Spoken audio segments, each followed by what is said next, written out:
السلام عليكم ورحمة الله وبركاته. الحمد لله. أشهد أن لا إله إلا الله وحده لا شريك له وأشهد أن محمدا عبده ورسوله. أما بعد. حياكم الله. Donc je pense qu'aujourd'hui on va finir le livre. Bismillah ta'ala. Et la dernière fois j'avais sauté 3 questions. Subhanallah, dans le dernier ders, j'avais sauté une page. Et on va les rattraper aujourd'hui. Bismillah, et je pense que si Allah Azza wa Jalla nous le permet, on va sûrement finir ce soir. Allah Alam. Donc on est toujours dans le 5e bab qui lui parle de fatawa sur différentes questions toujours rattachées à la fornication, mais sans être classées dans un chapitre particulier en fait. C'est divers. D'accord, c'est divers.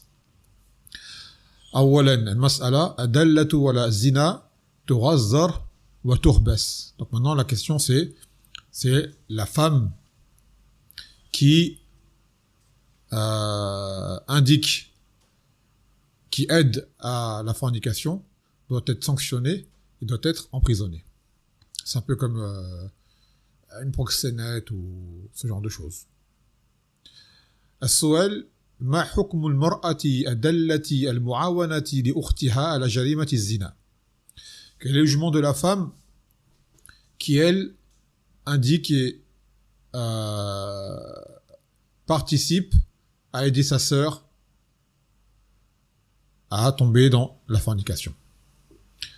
هذا أجاب عنه الشيخ العلامة الوادعي. Là c'est une réponse de Cheikh Mouqbil رحمه الله تعالى. قال ينبغي أن تعذر وأن تهان وتضرب وتسجن وتحبس في بيتها حتى تتوب إلى الله سبحانه وتعالى. Celle-ci, il a dit, il faut qu'elle soit sanctionnée. Il faut qu'elle soit châtiée, sanctionnée. Il faut qu'elle soit frappée. Il faut qu'elle soit emprisonnée et que par la suite, elle soit retenue dans sa maison. Jusqu'à ce qu'elle fasse tauba à Allah. Wa tuhan, le fait de... Al-ihana, c'est le fait de mépriser quelqu'un, en fait. De lui faire subir une chose qui le méprise, qui l'humilie. Et ça en conséquence de ce qu'elle a subi. Et on peut rattacher à ce genre de personnes ces femmes que l'on voit sur les réseaux, qui sont, qu'elles le veuillent ou non, indirectement, incitatrices à la fornication par le tabarruj, en faisant des choses qui, on va dire, provoquent les hommes et qui encouragent les femmes à tomber dans cet interdit. Que ce soit sur les réseaux ou que ce soit même dans la rue. C'est-à-dire les femmes qui elles-mêmes sortent dans la rue mutabarrijat, elles font un peu ce travail indirectement. Par exemple, celles qui sont parfumées, comme il a dit le Nabi sallallahu alayhi wa sallam, celle-là c'est une zaniya, car elle provoque les hommes.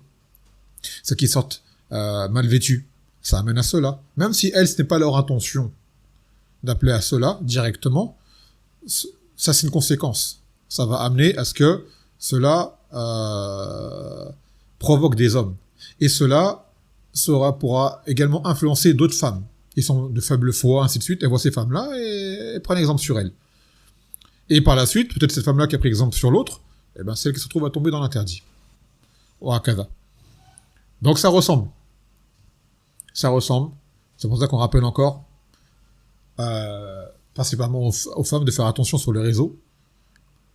Celles qui mettent leurs photos, celles qui s'exhibent, et ce qui s'ensuit. Ça, c'est une chose qui apporte beaucoup de mal, déjà à elle-même, et au mujtama, au moment. Et ces réseaux-là, on déconseille fortement d'y participer si ce n'est avec un besoin. Quelqu'un qui a un réel besoin dans les réseaux sociaux, qui l'utilise. Il a un commerce, ou il a une chose qui est vraiment profitable pour les autres. Il est dans un domaine qu'il maîtrise, et il y a besoin de ce qu'il dit, ou autre. Même une femme, elle peut avoir un compte de darwa, mais il faut qu'elle soit vraiment restreinte. Vraiment très restreint et vraiment contrôlé. Sans quoi, yushtanab, c'est mieux de délaisser ces choses-là, car ça ouvre des bèbes Et les réseaux, vous savez, c'est comme un engrenage. Tu commences par petit, tu finis par gros, en fait. Et c'est un secteur dans lequel il y a beaucoup, beaucoup de mal. Il y a énormément de mal dans ces réseaux-là. ثم المسألة المغتصبة لا شيء عليها. Donc maintenant, c'est une masala qui est importante, c'est la femme qui a été violée. السؤال ما حكم المرأة إذا كانت مغتصبة. Qu'en est-il de la femme qui a été violée? C'est-à-dire qu'un homme a la prise de force et l'a forcée à commettre l'acte alors qu'elle ne veut pas. Il a imposé sur elle par sa force physique, ainsi de suite, ou en la menaçant, ainsi de suite, et l'a forcée à faire ce qu'elle ne veut pas faire. هذا جواب الإمام الوادعي كذلك لا شيء عليها قد وقع هذا على عهد عمر رضي الله عنه وأخبر عمر أو سأل عنها فقالوا لا نراها إلى امرأة صالحة فأمر أقاربها أن يحسنوا إليها. Donc il a dit, cette femme-là, il n'y a rien contre elle. Et cela s'est déjà déroulé à l'époque de Omar, radiyallahu anhu. Il a été informé d'une femme à qui cela est arrivé. Après, il a interrogé à son sujet. Et ils ont dit, c'est une femme qu'on ne connaît que dans le bien. Donc à ce moment-là, il a ordonné à ses proches de cette femme d'être bienfaisants envers elle.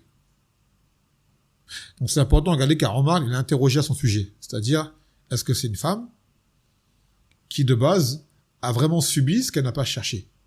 Qu'il y a des femmes qui se font, par exemple, agresser par des hommes, et ça, généralement, c'est plutôt chez les kafirat, pour la fitna qu'elle représente, et la façon dont elle s'exhibe. Donc ça amène à ce que des hommes qui n'ont pas de contrôle d'eux-mêmes, et ainsi de suite, abusent d'elle. Mais elles n'ont pas de responsabilité en s'étant exhibées. Ou en ayant fait des choses qui a amené à ce qu'elle s'expose à subir ce genre de sévices. Donc Omar a interrogé à ce sujet. Il n'a pas directement dit, il lui arrivait telle et telle chose. Il a demandé qui est-elle. C'est-à-dire à propos de sa réputation, quel genre de femme elle est. Et une fois que cela lui a été clarifié, à ce moment-là, il n'y a rien eu sur elle. Ensuite, l'auteur il a donné une faïda par rapport à ça. Il dit que la plupart des ulama, ils disent que malgré tout, la femme qui subirait cette chose-là, si elle était bikr, elle doit être dédommagée. Du mahr, on doit lui donner l'équivalent d'un mahr de la bikr selon les coutumes du pays où elle est. Et cela se basant sur le hadith où le Nabi sallallahu alayhi wa sallam yaqul walaha mahruha bima asaba minha. C'est-à-dire que la femme a droit au mahr de ce qu'elle a subi, c'est-à-dire comme rapport qu'elle ne méritait pas, qui n'était pas légitime, on va dire. Le hadith, on va le revoir à la fin dans d'autres mas'ala, c'est par rapport à une femme qui aurait été mariée de façon invalide et que l'homme a eu des rapports avec elle, malgré tout, ce mahr, il doit le donner. Pour le fait que il y a eu un contact physique. Et là, de plus forte raison, une femme qui a été elle-même violée. Donc elle doit être dédommagée par rapport à l'agresseur. Et l'affaire de Omar, c'est quoi? C'est que c'était en fait une femme qui a été violée par un esclave. C'est une femme qui a été violée par un esclave. Et par la suite, Omar a flagellé cet esclave, et cette femme-là n'a rien eu, car à la base, elle était une victime. ومن أدلة على ذلك قال الله تعالى ومن يكرههن فإن الله من بعد إكراههن غفور رحيم. À propos de ceux qui forcent leurs esclaves à se prostituer pour en tirer un salaire. Il dit, Allah Azza wa Jalla dans le sens, et celui qui les force, c'est-à-dire les contraint à commettre cet acte illicite, que Allah est pardonneur et qui est miséricordieux après qu'elles étaient contraintes, c'est-à-dire qu'elles seront pardonnées, car la femme esclave, elle n'a pas d'autorité et son maître lui force à faire des choses face auxquelles elle ne peut se défendre. Donc à ce moment-là, ça sera pardonné si elle agit sur la contrainte.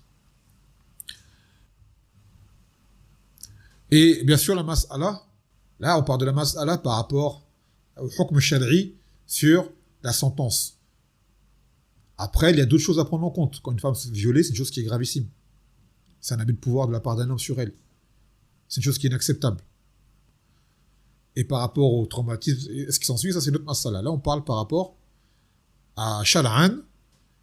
Est-ce que cette femme-là, elle a quelque chose à subir. Et non, bien évidemment. D'accord? Bien évidemment. Mais on avait bien expliqué, également, il faut voir quel genre de femme elle est. Aussi. Quel genre de femme elle est. Est-ce qu'elle a une part de responsabilité dans le fait que cela soit produit?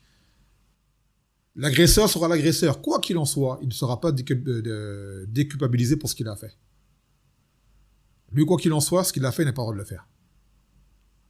Dans l'absolu.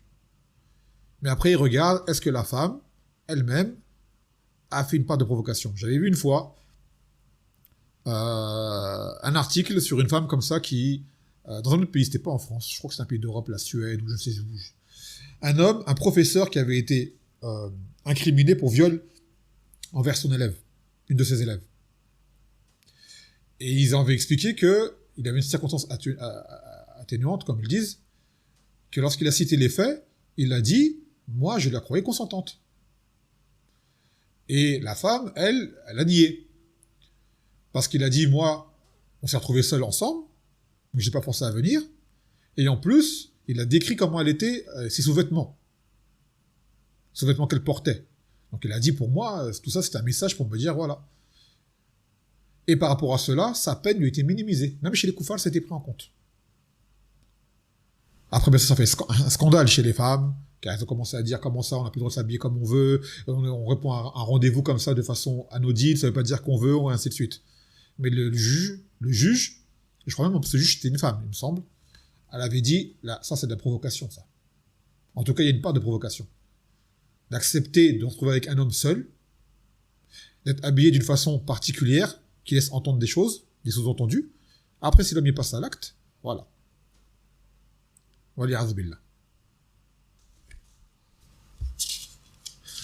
Et vous savez, les sœurs, l'islam, alhamdoulilah, est venu pour mettre des règles qui vous protègent de ce genre de situation.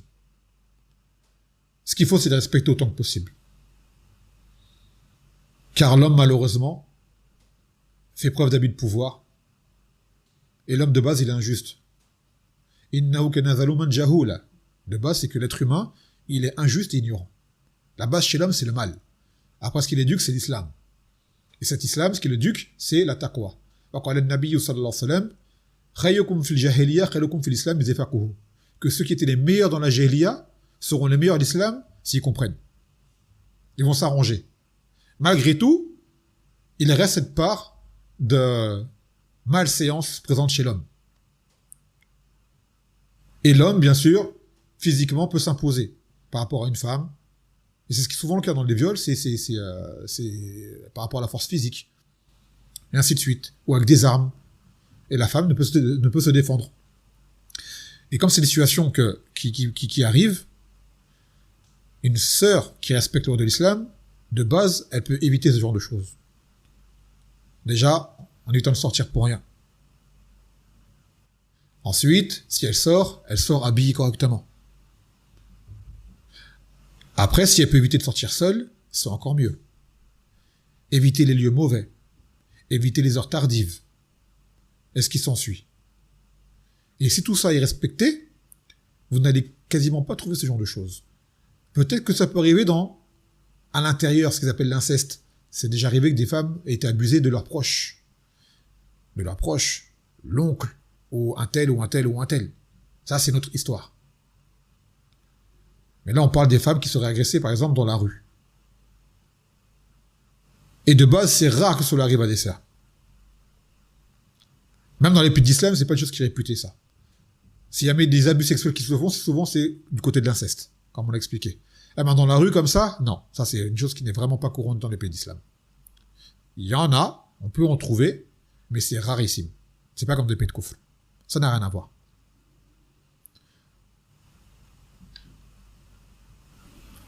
Donc, comment Allah Azza wa Jal connaît l'homme et son injustice et sa méchanceté, et connaît la femme et sa faiblesse et sa vulnérabilité, alors il a mis des règles pour la protéger. Donc, toutes ces choses que beaucoup de femmes, malheureusement, ne veulent pas accepter comme règles de l'islam, comme le hijab et ce qui s'ensuit, le hijab légiféré, on vous dit, parmi les masalih, c'est une protection pour vous. C'est une protection pour vous. Vous avez beaucoup moins de probabilité de vous faire violer en étant habillé comme ça, qu'en étant habillé mutabarrijat. Même si de l'autre côté, peut-être qu'en France, des gens peuvent vous insulter, ou mal vous le regarder, Wallah, il vaut mieux être insulté, mal regardé, qu'il nous arrive une agression sexuelle. Sans l'ombre d'un doute. Et vous allez voir que même les jeunes criminels, les jeunes de cité, les voyous, les racailles, ce qui s'ensuit, ne touchent pas une femme voilée. Ils peuvent violer des femmes et faire des choses gravissimes, comme vous le savez, dans les caves et ce qui s'ensuit, mais ils ne le font pas avec une femme qui est voilée. Une vraie. Parce que t'en as des fois à mettre le voile, ils savent très bien qui elle est. Elle s'est fait connaître pour des choses mauvaises, et malgré son voile, elle est connue pour des choses mauvaises. Comme l'a fait Omar, qui avait interrogé pour cette femme-là. Mais une vraie sœur, préservée, qui est droite, wallah, ils vont la respecter, ils vont pas l'approcher. Ils vont pas l'approcher. Biznillah ta'ala. Donc c'est une protection. طيب. ثم يقول كفر من أباح الزنا. La mécréance de celui qui aura rendu permis la fornication. Déjà, vous savez que toute personne qui rend permis ce que Allah a interdit et qui est ma'loum bid-daroura, il mécroit. Que ce soit la zina ou autre. Toute chose qui est connue comme étant interdite, qui est connue par nécessité dans la religion, que même les koufars savent que c'est interdit, celui qui fait cela, qui rend halal le haram ou qui rend haram le halal, lui, il mécroit. Mais là, la question est particulièrement tournée vers az-zina.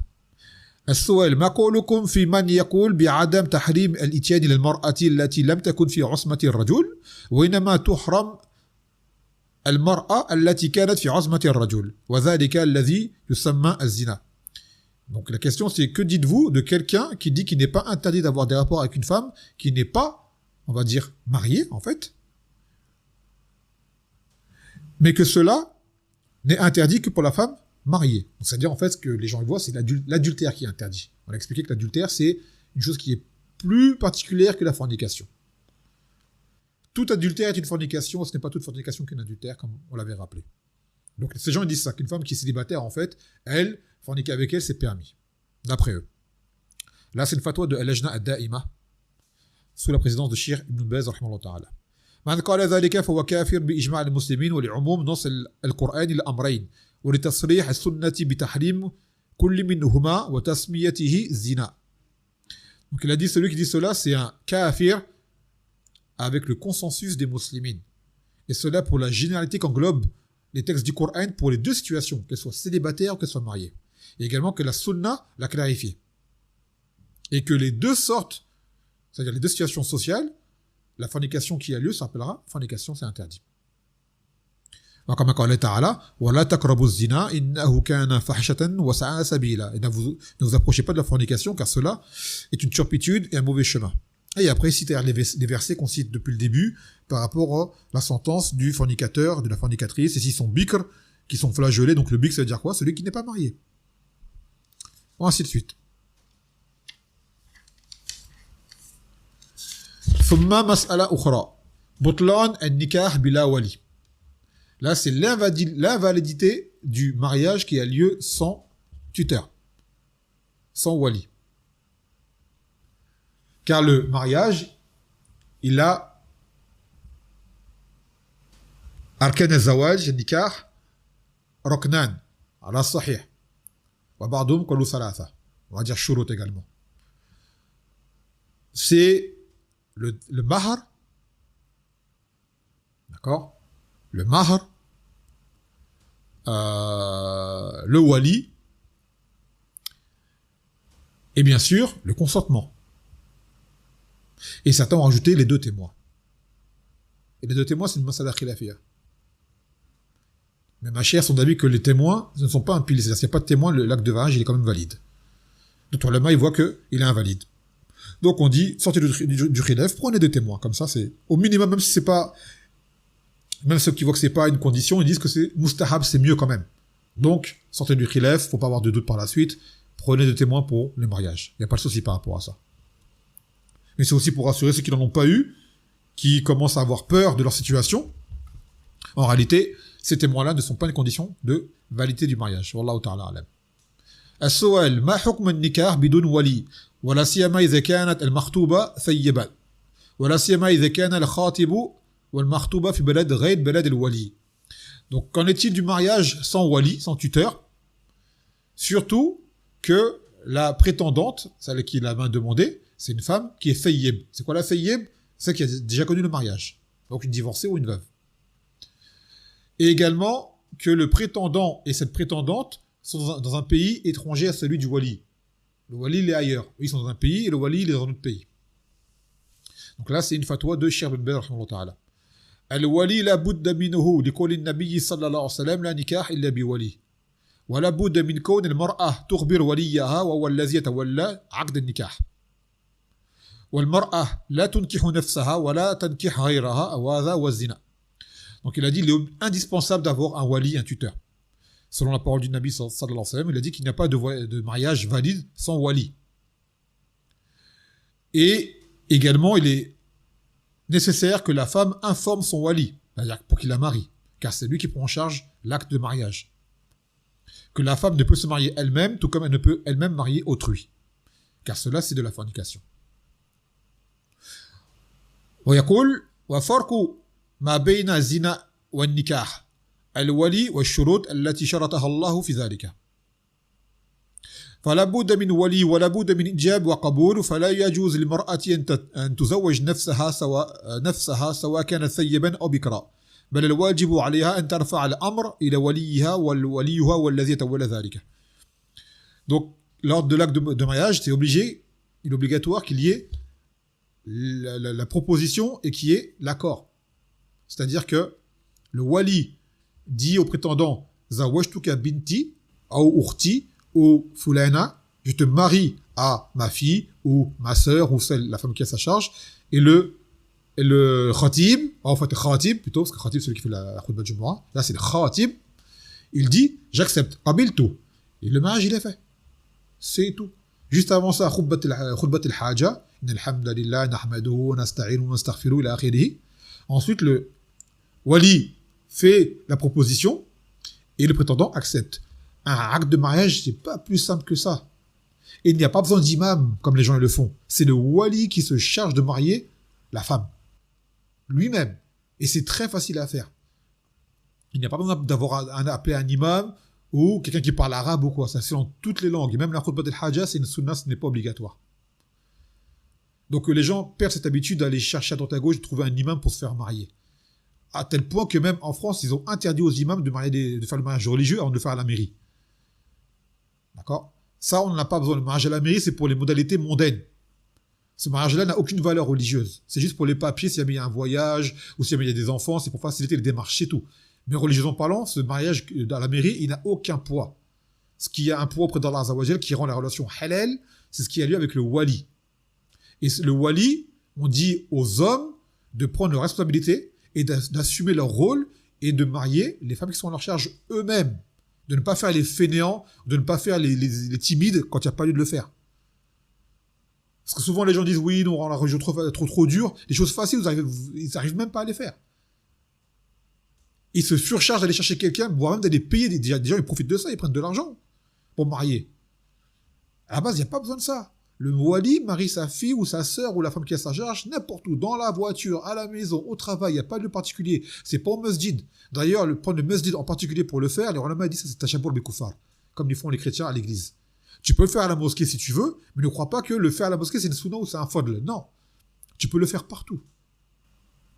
Tu peux le faire partout. Et sans même la présence de la prétendante. Et même par téléphone, par distance. Le wali, il est ailleurs, et le prétendant, il est ailleurs, et ils le font par téléphone. C'est faisable avec les témoins. Et ainsi de suite.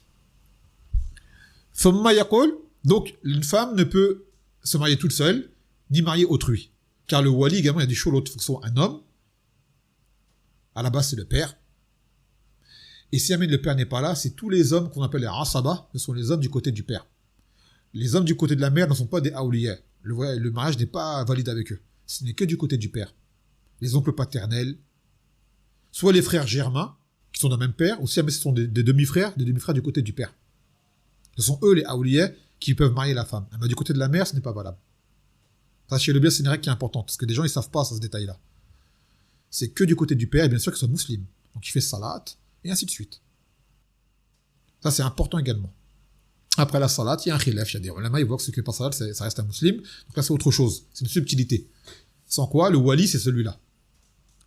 Et après, le wali, il y a un ordre. Quand il n'y a pas le père, Il y a le grand-père, quand il n'y a pas le grand-père, c'est peut-être qu'il y a le grand frère ou l'oncle paternel ou le fils. Ça, après, c'est une autre question. Là, j'ai plus en tête l'ordre des Aouliya. Lorsqu'ils sont présents, c'est le père n'est pas là, c'est lequel qui est prioritaire.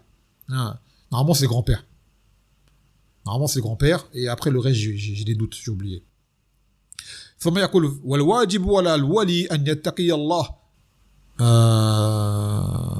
طيب والواجب على الولي أن يتقي الله طيب ألا يغدو لها ويجتهد في تيسير الزواج لها إذا خطبها الكفء واجب على الولي أن يسهل في ذلك ويجتهد في إحسان مواليته وتسهيل زواجها وعدم التعنت والتكلف في المهر ولا في الولائم ولا في غير ذلك. Donc il est obligatoire au wali de craindre Allah Azza wa Jal et de ne pas priver ou de compliquer les choses. Il doit faciliter les choses autant que possible. Si jamais une personne vient de bonne religion et qui est en mesure de prendre sa fille en charge, alors il doit la marier si jamais elle le veut et qu'elle lui convient. Il doit faciliter autant que possible. Il doit faire en sorte que sa fille garde sa chasteté. Et ça, c'est un nasiha que j'ai déjà fait auparavant, pour ceux qui veulent l'écouter, sur les Aouliya, qui mettent des complications. Non, je veux qu'elle finisse ses études, je veux qu'elle ait un travail, un diplôme. Tout ça, c'est vain. Ça n'existe pas, ça. Ça n'existe pas, ça. Le but du mariage, en premier lieu, c'est que le couple se préserve dans leur chasteté.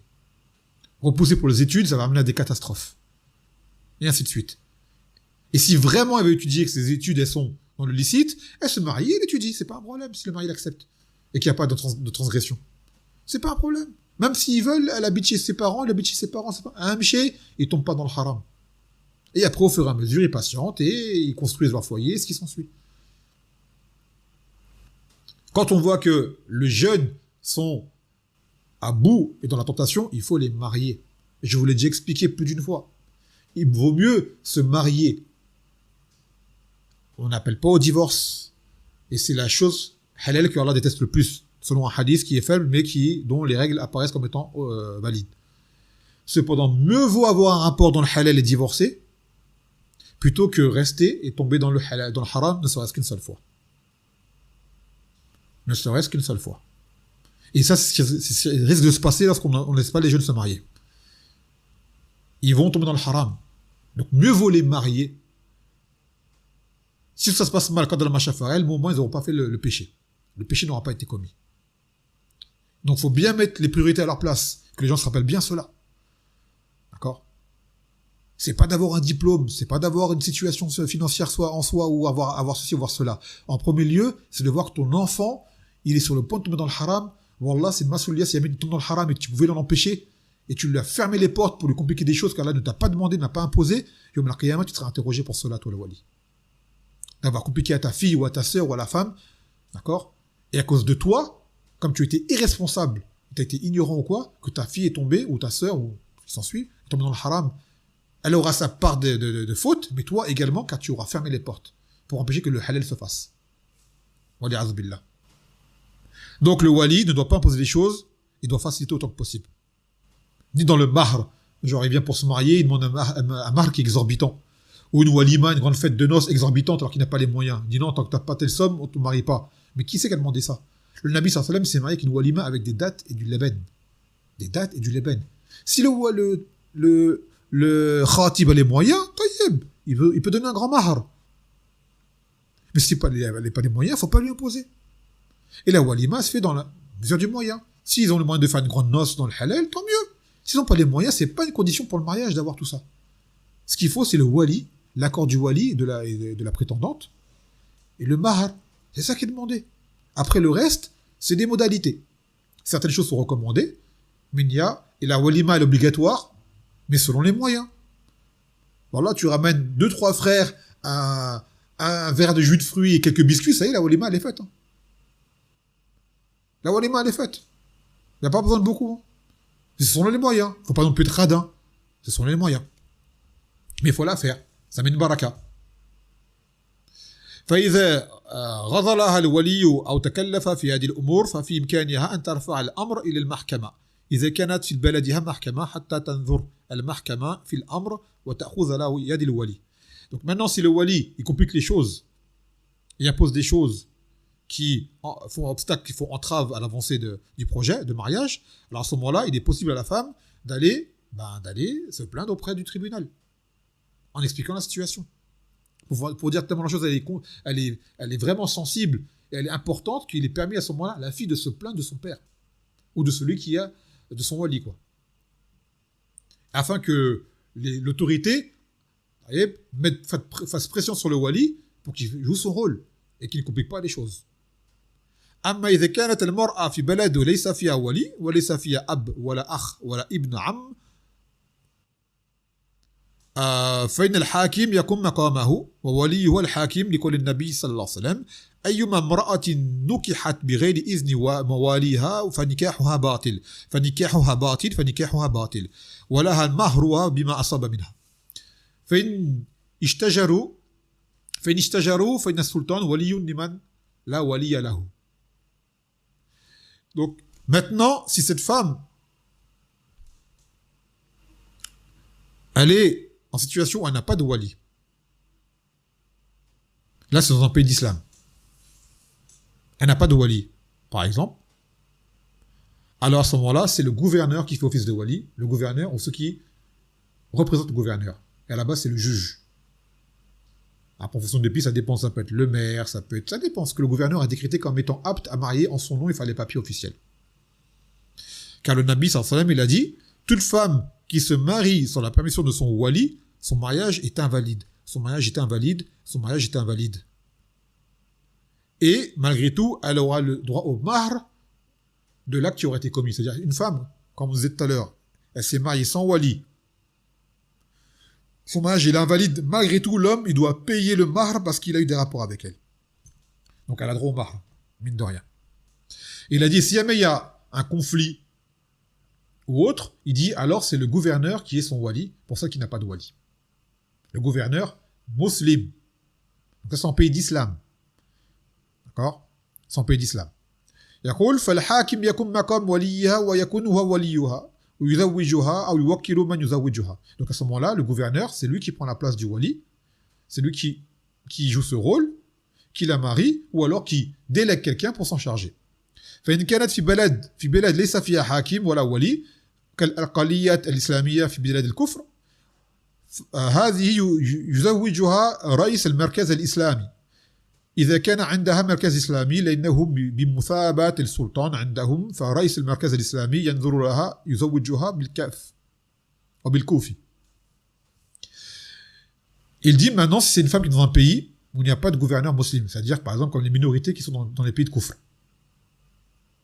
Alors à ce moment-là, il dit que c'est le président d'un centre islamique. Ça veut dire, en fait, il veut dire une personne qui a un poids au niveau de la communauté, qui représente la communauté dans le pays où elle vit.